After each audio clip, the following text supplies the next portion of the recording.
With the 1974 GMC Ward School Bus, and this has been the first time that I've started and driven this bus in probably 3 or 4 years.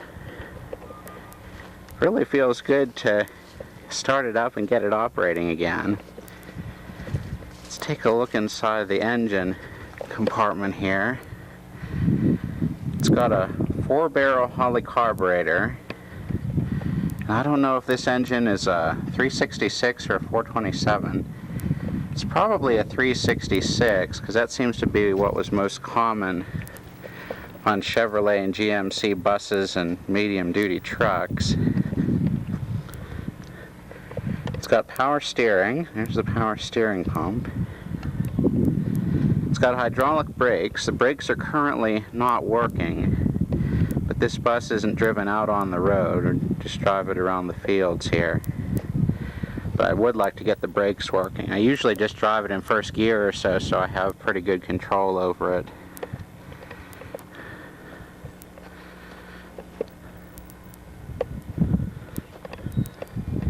And I've got a gas tank mounted up here. I bypassed the chassis fuel tank because it probably had 10-year-old gas in it that had gotten gummy, so I wanted to make sure I got a fresh fuel supply into the engine.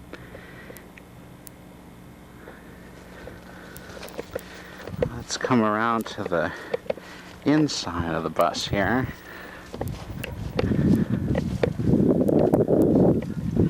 It's got a 4-speed manual transmission.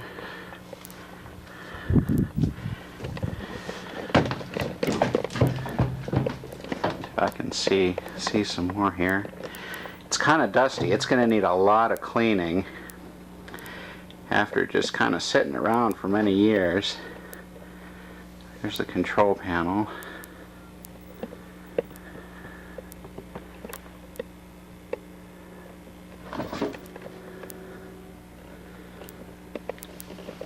Here's the vacuum gauges for the hydrovac system for the brakes, and auxiliary temperature and oil pressure gauges.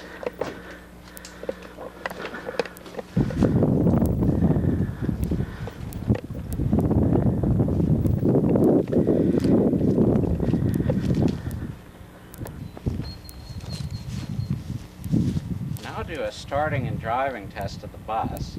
The electrical system on it is kind of messed up, so I just have one wire hooked up to the coil and another hooked to the starter solenoid, and I just have it hooked up with an alligator clip lead here. Go ahead and get it started.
I've got good oil pressure in there. It shows 50 psi pressure, and I did check the oil. Oil level is good. It's going to need a lot of work, but at least it does start up and drive.